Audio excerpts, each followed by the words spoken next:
Hello students, let us learn to represent rational numbers on the number line. Look at this number line. On this number line, I have got integers written on them. You observe the same distance is between the two consecutive integers. Observe it very carefully.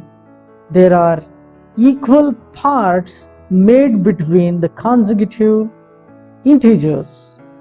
If 0 and 1 are considered, between them I have made 5 equal parts. So this particular 0 is same as 0 upon 5. This first one is 1 upon 5.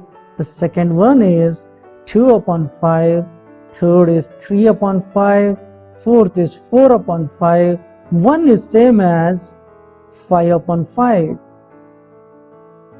And the next to that is 6 upon 5, next is 7 upon 5, 8 upon 5, this is 9 upon 5, 2 is same as 10 upon 5.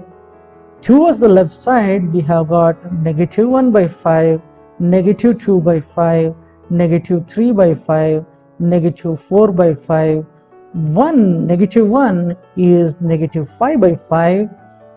This first one after minus 1 is negative 6 by 5, negative 7 by 5, negative 8 by 5, and negative 9 by 5. Likewise, we can observe few rational numbers between two rational numbers here. If the question is to represent positive 3 by 5 on the number line, at this particular point I need to mention some letters, say P. So P represents 3 by 5.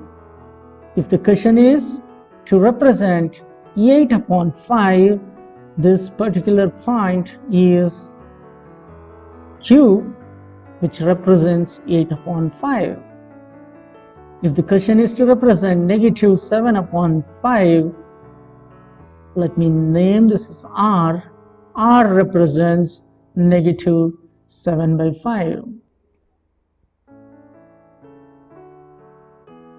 Few things to note. Whenever we represent rational numbers on the number line, it should be a proper line which contains arrows at the ends which indicate that it can be extended on either side. And we should maintain equal spacing between them.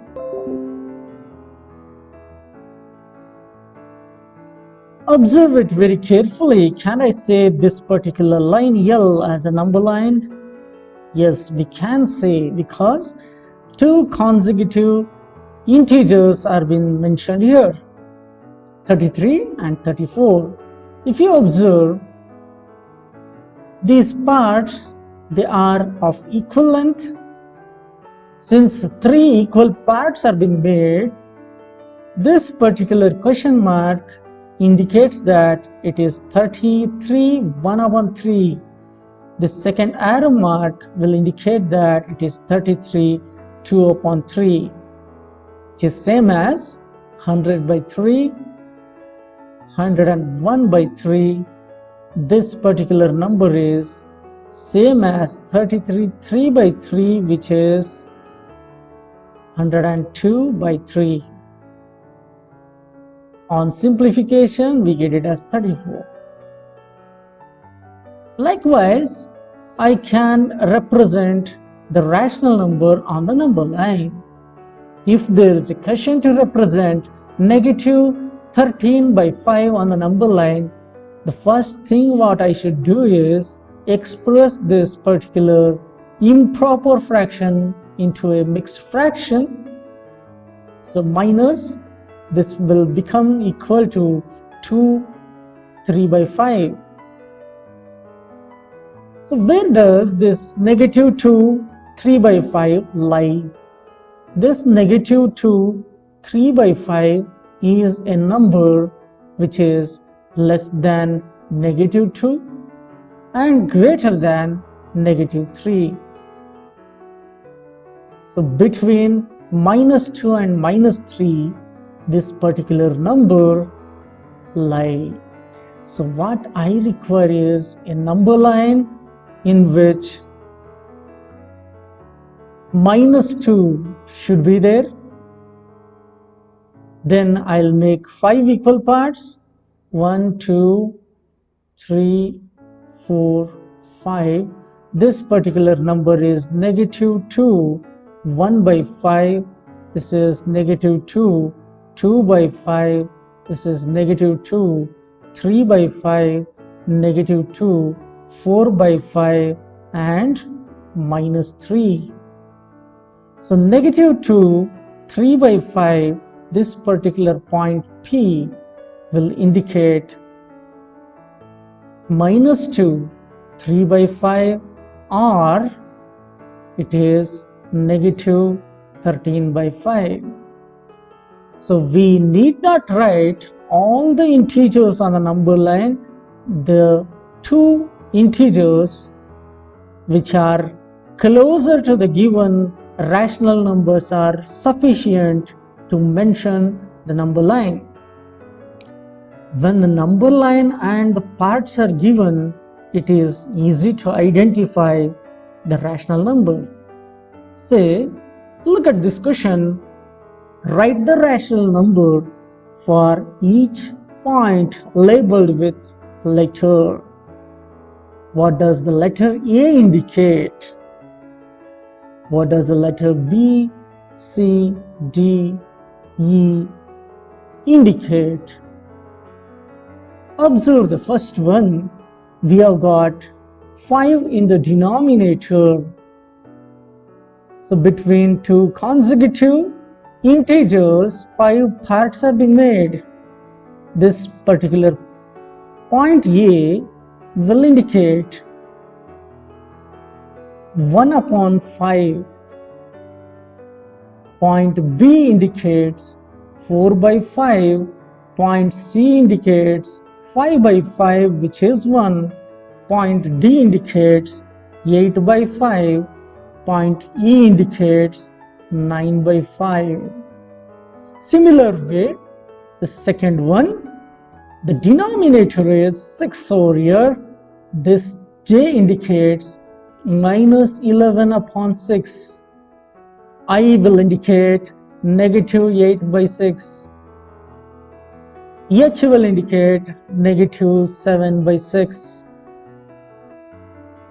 G will indicate negative 5 by 6.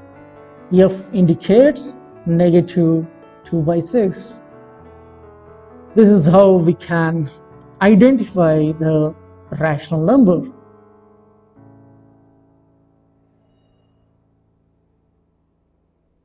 If I consider 1 by 2 and 1 by 3, 1 by 2 is a rational, 1 by 3 is a rational. Between these two rationals, how many rationals are there?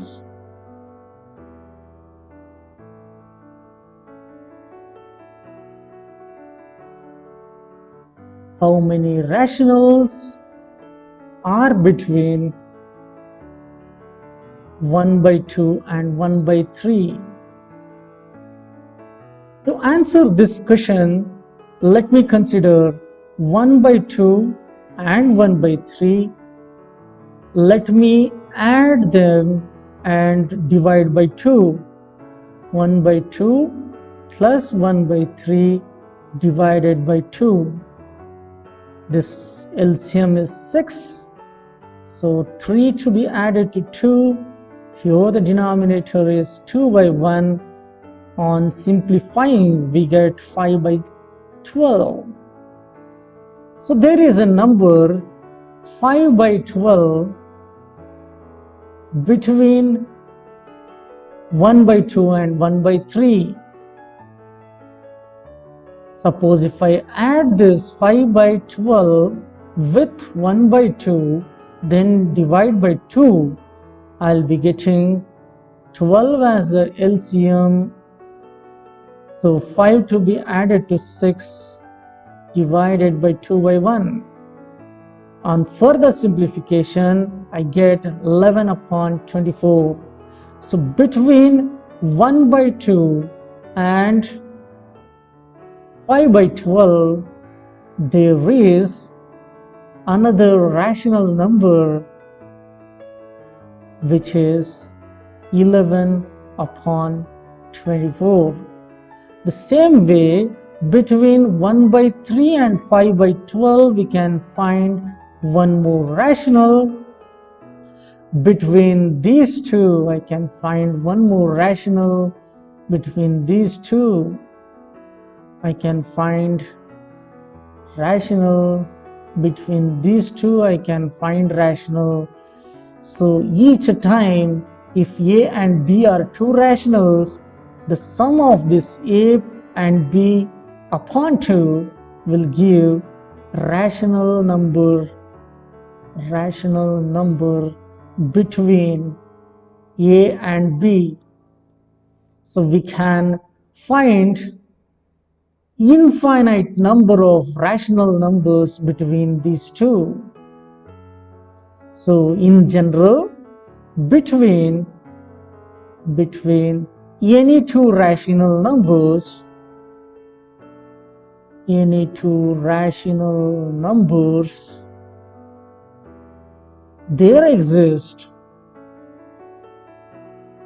there exist infinite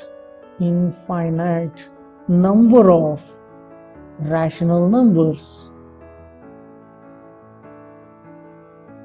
This is a property of rational numbers. Between any two rational numbers, there exists infinite number of rational numbers.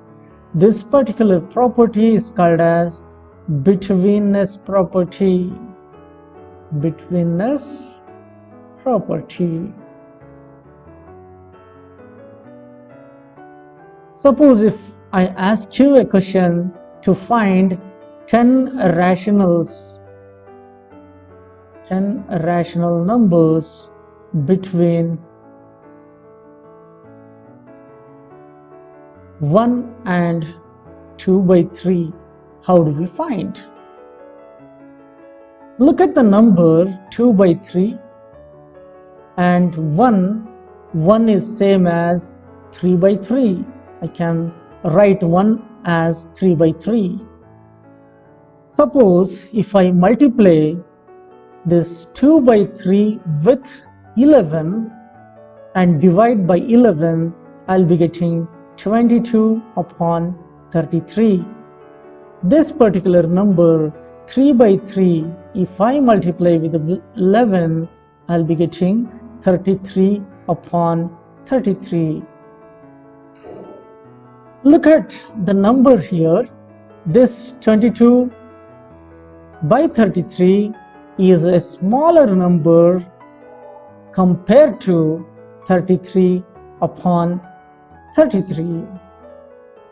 So I can write 22 by 33 is less than 23 by 33 is less than 24 by 33, which is less than 25 by 33, which is less than 26 by 33, less than 27 by 33, less than 28 by 33, less than 29 by 33, less than 30 by 33, less than 31 by 33, less than 32 by 33, which is less than 33 by 33. Let's count the number of rationals we have written. 1, 2, 3, 4, 5, 6, 7, 8, 9, 10. So exactly 10 rational numbers I have found between 1 and 2 by 3. If there is a question to find 100 rationals between 1 and 2 by 3, what should I multiply? I need to consider 101 as a multiplication quotient which to be multiplied. Here, this 3 by 3 has to be multiplied with 101 by 101. 2 by 3 should be multiplied with 101 by 101. What do I get? 303 by 303, 202 by 303. So clearly 202 by 303 is lesser than 303 by 303. So between this, exactly 100 rational numbers can be found. So likewise, we can find the number of rational numbers between two rational numbers. We have completed all the important concepts related to this particular chapter. It's a time for us to take up the questions from the exercise and solve. Let us start with exercise 1.1. In the exercise 1.1, the first question is to use appropriate properties and find the value of. Here we need to make use of properties learned. Let me solve the first question. You observe here it is negative 2 by 3 multiplied to 3 by 5 plus 5 by 2 minus 3 by 5 multiplied to 1 by 6. I can interchange this by using commutative property. So I'll write this as negative 2 by 3 into 3 by 5 minus 3 by 5 into 1 by 6 plus 5 by 2. The property used is commutativity.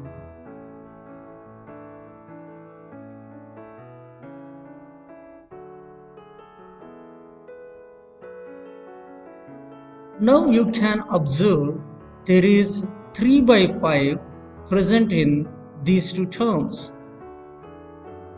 The same can be written as 3 by 5 times of negative 2 by 3 minus 1 by 6 plus 5 by 2. Here the property used is distributivity. We have learned that when A is multiplied to B plus C, it is A into B plus A into C. Here, the reverse is being done.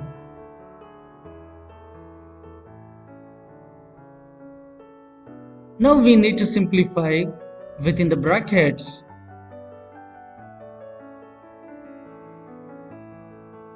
The LCM over here is 6. When 6 is the LCM, this becomes negative 4, negative 1. The rest I have to write as such as it is. So 3 by 5 is multiplied to negative 5 by 6 plus 5 by 2. This 5 and the 5 of numerator and the denominator, they get cancelled. 3 one time, 3 two times. Finally, what we get is negative 1 by 2 added to 5 by 2. Now the LCM is 2. It is negative 1 added to 5, which is 4 upon 2. So the result is positive 2. Now let us solve the second one. In the second one, you just observe 2 by 5 is multiplied to negative 3 by 7 minus 1 by 6 is multiplied to 3 by 2 plus 1 by 14 is multiplied to 2 by 5. Here, this particular term and the last term can be written one beside the other by using commutative property.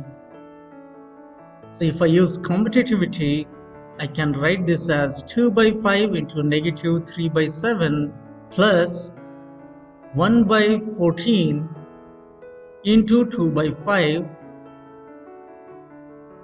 minus 1 by 6 into 3 by 2. If you observe, let me write the property used here is by commutativity.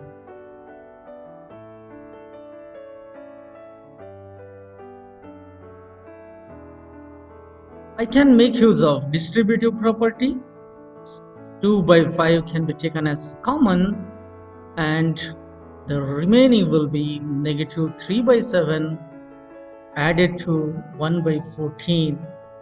Now it is like A into B plus C, which is A into B plus A into C. This is A into C. So minus, I can simplify this 3 one time, 3 two times, I'll be getting 1 upon 4. So the property used here is distributivity.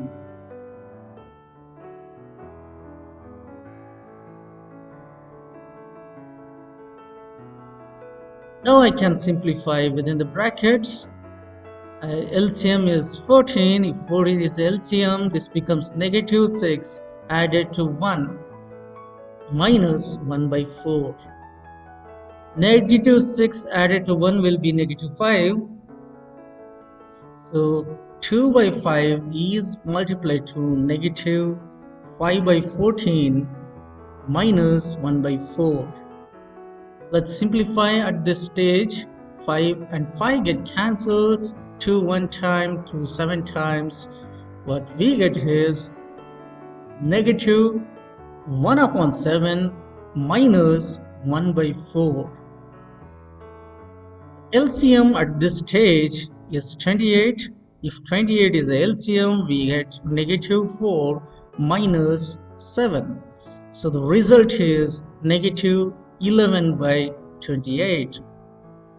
So you must remember that you must write property which has been used in solving this question. I'll end today's session with this question and the remaining questions we shall take up in the next session. Thank you.